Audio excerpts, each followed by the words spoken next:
Well, hello there, and welcome to this episode of the Terri Cole Show that I want to start with a question. Do you have a tendency to lose yourself when you get into a relationship? Right? Are you kind of a people pleaser? Right now, it's all about the other person. Is it looking for validation from the outside in? And how satisfying or unsatisfying is that for you eventually? Because in the beginning, it can still be exciting, but usually eventually it gets kind of tired. So if this is you and you're nodding your head yes, then this video is for you, my friend. So in today's video, we're going to be talking about self-abandonment or losing ourselves in relationships, why we do it, signs of it, and how you can stop doing it and have more self-consideration, which is really the opposite of self-abandonment. So before we get into it, if you don't know me, my name is Terri Cole. I'm a licensed psychotherapist. I'm a relationship expert. I'm the author of Boundary Boss, the Boundary Boss Workbook, and my brand new book, Too Much, A Guide to Stopping the Cycle of High-Functioning Codependency. And it is coming out super soon, October 15th. Very exciting. So you can pre-order at hfcbook.com. Before we get into it, if you are new here, introduce yourself in the comments, because we're really a friendly, very active. This is a really active YouTube space. It's kind of like the town square where we talk about all the things. And I wouldn't want you to miss anything because I actually roll out new stuff every Tuesday and every Thursday. So please make sure that you hit the bell icon and that you subscribe. A lot of people watch and don't subscribe, which I don't get. So I'm straight up asking you, if you watch, please subscribe. That's it. It helps me with the numbers. It helps me with advertisers, which we do very little of, to spare you having to sit through it. But the more people who actually subscribe, the better it is for us. So thank you. I also love to highlight your questions and your comments because normal people watch Netflix on the weekends. And what I do is dive into the comment section of my YouTube channel. Annie Marathon 9244 under the video Trust Issues, How to Trust Again with Discernment, 6 Steps Inside. I recently came across your channel and it has been incredibly helpful in this very difficult time. Your work and videos are helping me get well every single day, and I sincerely thank you for doing it for free. Well, you know what you can do for me, and you probably already are, is you can subscribe. Because the truth is, I'm happy to do it for free. Because part of my dharma or my purpose in life is to try to even the playing field a little bit. It shouldn't only be people with money who could have therapy. So even though we won't consider this therapy, but it is certainly therapeutically and trauma-informed work to help you elevate your joy and lessen your own suffering. And it makes me so happy to think that that is happening, right? That's my whole thing, you people. All right. So let's get into today's video content, shall we? I think we shall. So what is self-abandonment? Why do we lose ourselves in relationships? Let's just dive into it. What is it all about? Self-abandonment is when we prioritize other people, right? It's when we're out of tune with our own needs and our own wants. It's considering the preferences, desires, limits, and deal breakers of other people above our own. So yes, I mean, you could also look at it from a more simplistic point of view that it is having the people-pleasing syndrome, but the thing is, it's actually deeper than that with how it impacts us in our lives, like how it impacts us internally. When we are heavily dialed into other people's needs and wants and desires and their preferences, and when we prioritize that over our own, that is classic self-abandonment, where you're basically saying, this isn't my preference, but I'll take one for the team, or I'll do it because I love you. Now, in healthy relationships, of course, we're going to compromise, right? Regularly. But that's not what we're talking about. When you are a self-abandoner, or if you get lost in your relationships and sort of get overpowered by what other people want and need, that's not the regular compromise that we see in relationships, and that's not a healthy compromise, right? It's like our own needs, we find a way to either numb them or stuff them down. A lot of times we don't even know it. We literally don't even know what our needs are. When I was younger, I was very much a people pleaser. And in my relationships, what I really wanted, my greatest and most important thing, I wanted the other person to be happy. because I didn't want them to leave me. I didn't want to be abandoned, which is kind of ironic because there was all of this self-abandonment happening in the service of not being abandoned. But ultimately, that, of course, that also doesn't save relationships, being so self-sacrificing, and it also doesn't make for good relationships when you're in them because, of course, eventually I became resentful. I felt like my boyfriends were taking advantage of me as opposed to, I mean, I was in my early 20s or even my late teens. Like, I didn't know that it was the way that I was relating that was the problem. I mean, hey, they had 50% of it was them too, but I really thought it was all them when I was younger. I didn't feel empowered enough to understand my part, my 50% of the dance that we were doing. So the question is, why do we do it? And I think a lot of it is that we learn about it in childhood. Like we're very adaptive as kids.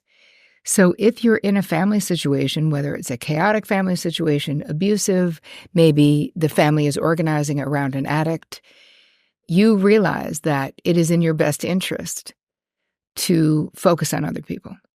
So the self-abandonment, you come by it honestly and naturally. This is what we learn, and we're very adaptive as kids. Think about how amazing.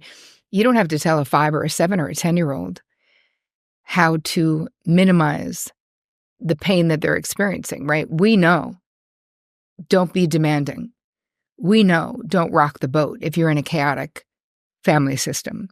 You often learned that your needs don't matter because you literally knew that focusing around the addict or focusing around the abusive parent was the way that you were going to survive what you were experiencing. Literally, we just want to get the hell out of there alive. For many of us, our childhoods were that not fantastic. We also self-abandon if we don't feel worthy. And that can stem from childhood, but it can also stem from life. Just being a woman in America, just being a woman on social media.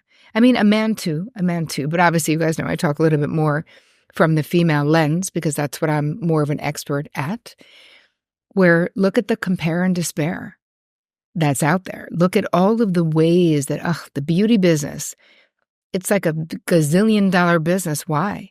Because they're endlessly telling us that we shouldn't be aging. We should be anti-aging. Some nerve I have to be pro-aging. Actually, my feeling is I'm happy to be alive, and that means be pro-aging, right? And of course, we all want to look good, but there really is something about the worthiness stuff in this world of social media where it's very easy to compare and despair. So let's not do that, shall we? Other ways of why we self-abandon is that it was modeled behavior for many of us. We looked at the adults in our life. It might have been parents, it could have been step-parents or foster parents or grandparents or whoever the adults were in your life. But did you see that behavior? I mean, I certainly did.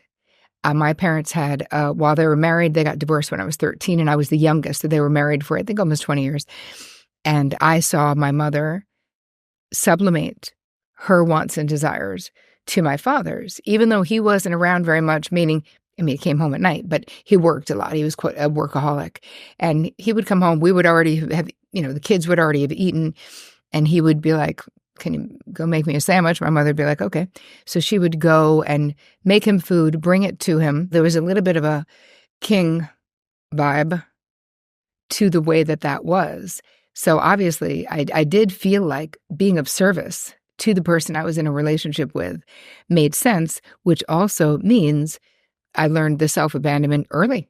It was appropriate. I loved my mother. I looked up to her. I still do. But it's like you learn that and you're like, oh, that's what it means to be a good woman. That's what it means to be a good woman. Exactly what I'm seeing, that's what it means. So I will give you in the guide, terricole.com/guide, I'm going to give you a couple of blueprint questions so you can sort of unearth or excavate what you learned in your family of origin. So when you think about what is self-abandonment, what does it actually look like? Having boundaries that are too loose, right? They could be too tight as well, because then you're denying yourself. Like if you never do anything that's fun for you and your boundaries with yourself are too tight, that is also having disordered boundaries. But when you think about disordered boundaries in relationships, it's being able to be talked into doing something that you don't want to do, saying yes when you really want to say no. So those are real life examples of disordered boundaries that are self-abandoning type behaviors. There's also, you might be second guessing, like yourself, if you have to make a decision, instead of feeling like you can trust your own gut, you listen to someone else. And there is a self-abandonment element in that, because if that thing doesn't turn out the way that you want, the reality is you're the only person who's on the hook for it. You might be resentful. You might be like, I can't believe I listened to Bob. But that was your choice to do so. You might have the disease to please, as we were talking about, which is basically you don't confront people when you have something to say. You prioritize other people's wants and needs above your own. You apologize when you're not sorry, but when you're mad too. If we're looking at the disease to please, it's almost like apologizing often becomes this way of getting through life, this way of smoothing over life, just taking it on you. Like, okay, I'm sorry. For a lot of women in particular, and Canadians, I can say, it's sort of a knee-jerk reaction rather than really a sincere, I'm sorry. It's just a way of stopping trouble, right? You don't want there to be any trouble. You also might be self-abandoning if you have perfectionism, if you suffer from perfectionism, which might sound counterintuitive. It might seem like, oh, perfectionism means I'm devoted to my work being exactly right, but it's not true, because perfectionism means we're devoted to a perfect outcome and we don't care what it takes to get there. So there is self-abandonment in that. If you're redoing a project 5 times, or if you're staying up till 4 a.m. because it's not good enough in your eyes, that is still self-abandonment, because obviously you need to sleep, especially if you're going to work the next day. I think the inner mean committee is another way that we self-abandon, when we have a very caustic inner voice. I know a lot of people struggle with this, but this is something that is really important to identify, to really write down. What does that mean voice say? Because we have to be able to counter that. We can't just let that slide where that's the way we talk to ourselves all the time, because it is scratching away at your self-worth when you call yourself an idiot or talk to yourself in a harsh way. And I always would say to my therapy clients, would you use that language or that tone of voice to talk to a child that you loved? And the answer is pretty much always the same, which is hell no, obviously not. So I really want you to hold that up as a bar for you to talk to yourself like you would, with the content and the tone, like a child that you love. Another thing with self-abandonment, another indication, is lacking in self-care, lacking in self-consideration. If we are pleasing others or auto-yesing it up, we are not considering. What does self-consideration look like? It looks like, do I have the bandwidth to go to this party? Do I have the bandwidth to help Bob with his project? And then another question that becomes really valuable, and I feel like most of us don't ask this question, is, do I want to? Do I want to? And I have to say, if we are self-abandoning or losing ourselves in relationships or people-pleasing, we don't think that not wanting to is a good enough reason not to do something. It's like we feel like we have to build the case, like write a freaking dissertation on why we're saying no to something. And I think that there are ways, and I'll give you a couple in the guide, that we can just say no. It isn't like, it's not judgmental, right? If someone asks me to do something, I can just, even if it's something I would normally want to do, but I don't want to, it's okay to say, I'm just not feeling it tonight. There's nothing wrong with saying that. I'm just not feeling it tonight. And I think that we have to give ourselves permission. It's okay to say, like, if someone wants to go to an amusement park, but you don't like those things or you don't like to go on rides, it's okay to say, I hope you guys have a great time. It's just not my thing. And if someone pressures you, like, no, it would be great, you could say, no, I've been before. I actually really don't enjoy it. But I hope that you guys have an amazing time. Right? So we have to take our preferences into consideration and then assert them if we're going to have healthy relationships. And in relation to other people if we're going to stay and being ourselves. Because I know, oh my God, when I was younger, I was such a chameleon in relationships. Whatever music my boyfriend liked, I'd get into that music. I mean, I loved my own music too, but there was something very chameleon-like. I was shape-shifting to fit in. I was shape-shifting because I wanted them to like me, to love me, to perceive me a particular way. And that is a lot of bandwidth to do that, especially if you don't really like that, you know? Other things, signs of self-abandonment that might be something you're doing is self-numbing, which can happen with drugs or alcohol, 3 glasses of wine a day or a night or more, or even just falling into a Netflix hole or watching reality television, hours on end. These are all ways that we self-numb. And then self-betrayal, which is something that, I feel like that's obvious. If we are doing what is in the best interest of other people, but not in the best interest of ourselves, so we don't get rejected, so that people like us, obviously we are betraying ourselves because our job is to do what is in our highest and best.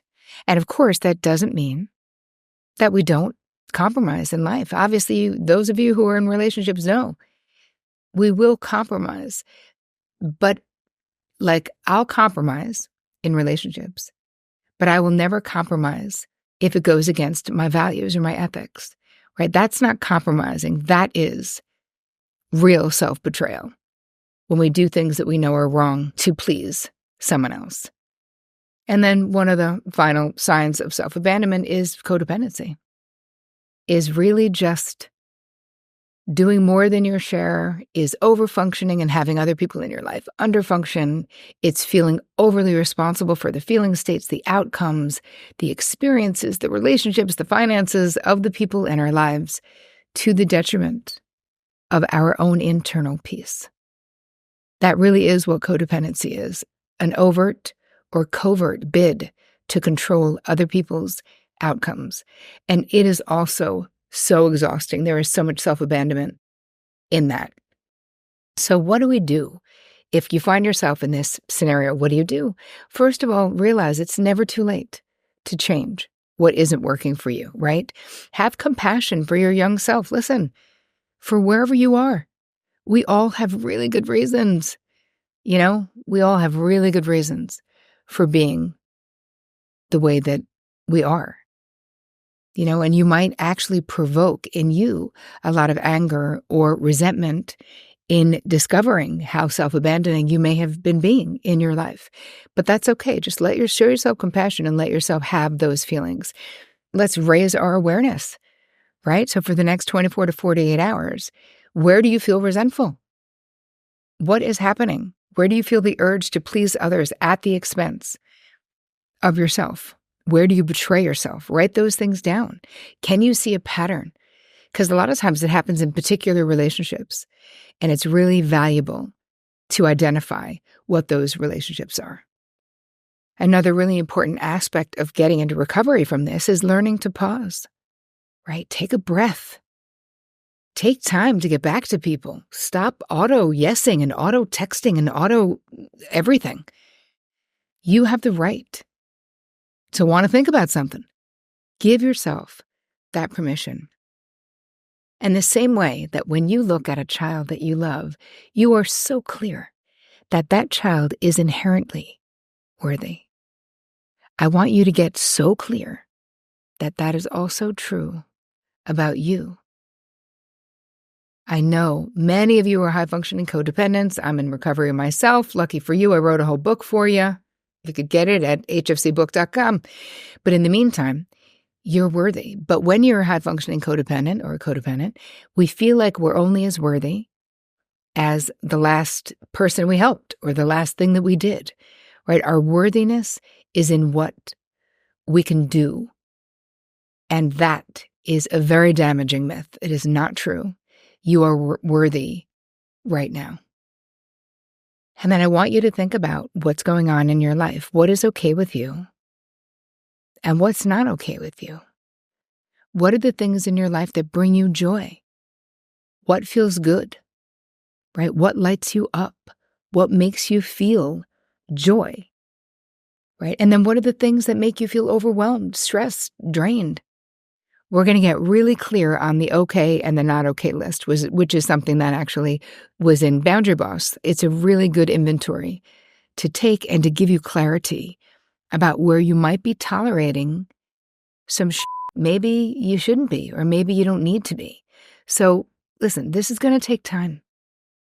Give yourself the gift of time. It's not an overnight thing. How do we make changes that are sustainable? One baby step at a time, and doing it consistently is how we actually make changes. So I have more tips for you in the guide, terricole.com/guide. Also, if you want to go deeper into relationships and healthy relationships, make sure that you are going to my Epic Relationship Summit. So amazing. You don't want to miss it. You do not want to miss it.